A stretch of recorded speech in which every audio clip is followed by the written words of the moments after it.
successeur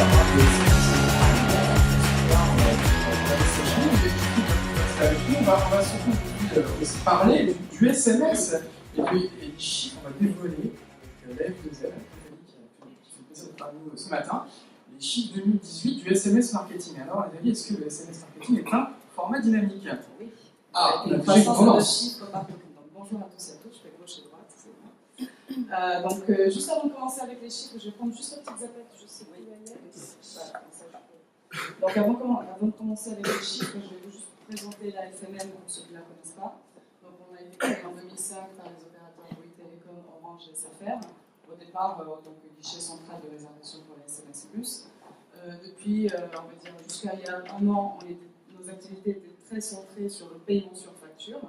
Et depuis un an, nous ouvrons un peu plus notre périmètre, pour d'autres activités, pour d'autres sujets, et donc surtout pour le développement des services et usages multimédia multi-opérateurs.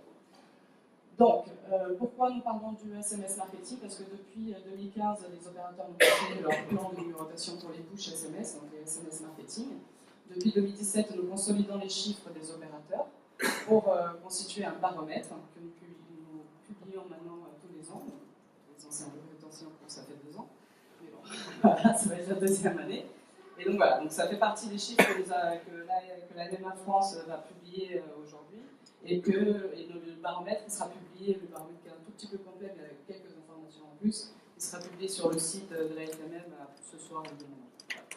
Donc comme je disais, c'est une croissance à 2 chiffres partout. Donc on va commencer avec les SMS promotionnels, donc ce qu'on connaît comme le palier 36 pour ceux qui travaillent avec. Donc on a une croissance de 15%, ça correspond à 3 milliards de SMS envoyés en 2018. Donc ça reste dynamique, c'est moins impressionnant, on verra par rapport au transactionnel comme croissance, mais c'est une belle croissance encore. Il n'y a pas beaucoup de marchés qui peuvent se targuer. Voilà, non mais quand on parle des chiffres comme ça, on devient blasé, c'est pour ça qu'on se dit là, petit 20%, donc ça serait bien. Et on précise que ce sont des volumes. Oui, c'est des volumes, ce sont les nombres de SMS envoyés. Après, si on passe au SMS transactionnel, donc comme vous le savez, c'est pour la sécurisation du paiement, on a peut-être SMS par exemple, la confirmation de rendez-vous, livraison pour un relais. Donc le nombre de SMS envoyés atteint à peu près 2,5 milliards, on va dire, si on arrondit un peu les chiffres, ce qui nous fait une encore plus belle croissance de 38%. Je reviendrai sur le mois de novembre. Le mois de novembre est un mois assez fort pour le SMS marketing en général, comme le mois de décembre. Mais la croissance au mois de novembre, elle est assez impressionnante pour le transactionnel, avec plus 55% par rapport à l'année dernière. Je vous parlerai du petit focus qu'on a fait sur le Black Friday, parce que les chiffres sont assez intéressants aussi. Donc plus 38% pour le SMS transactionnel. Quand nous faisons les deux ensemble, on a une belle croissance. Le résultat n'est pas surprenant, donc plus 24%. Donc on atteint 5,5 milliards de SMS envoyés.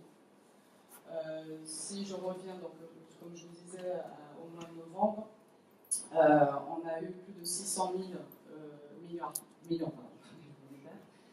millions d'SMS envoyés. La moyenne par mois en 2018 était autour de 460 millions. Donc, et la semaine du Black Friday représente 40% de ces envois. Donc une semaine, 40% des envois d'SMS. Donc, je vous dis, dans le baromètre à FMM qu'on va faire en partenariat avec les MEMA France, on va essayer de faire régulièrement des focus sur des périodes importantes comme ça, le Black Friday, les soldes, les Noël, voilà. Donc, que vous ayez une information un peu plus fine sur les périodes promotionnelles. Donc, comme vous pouvez voir, le SMS, il est là, il est présent, il est dynamique. C'est encore plus impressionnant avec l'évolution du SMS transactionnel, donc les plus 38%. Ce qui nous fait encore être, on est encore assez optimiste sur le pouvoir de développement du SMS transactionnel et du SMS en général marketing. Mais c'est vrai que le côté serviciel, il est assez fort, il est assez utile. Je vous rappelle que le SMS, il adresse 100% du parc de téléphone mobile et il est accessible dans tout le territoire. Donc je pense qu'on a encore quelques belles années devant nous. Passons à la pression publicitaire. Aujourd'hui, en France, on est à 5 SMS,6. Bon, on va arrondir à 6, soyons généreux. On est à 6 SMS reçus par mois par abonné. On est assez raisonnable en France. Voilà, pourquoi je dis assez raisonnable, c'est quand on regarde le reste, quelques autres pays à l'étranger, bon, à part les États-Unis, les autres, ils ont une pression publicitaire qui est bien plus importante, jusqu'à 12,4 au Royaume-Uni, ce qui peut être assez impressionnant. Donc on a de la marge en France. Donc on va dire côté business, on peut dire qu'on a de la marge en France. En tant qu'AFMM, on a une petite casquette de régulateur aussi. On veille, et je pense que la LMM France aussi, pour l'intérêt du marché, veille aussi, à ce que ça ne devienne pas non plus une nuisance pour les consommateurs. Donc il faut vraiment faire attention à cela. Donc mais bon, c'est positif, le SMS est là, donc on est très content de l'arrivée du RCS. Mais la valeur du SMS, c'est aussi qu'il reste rare.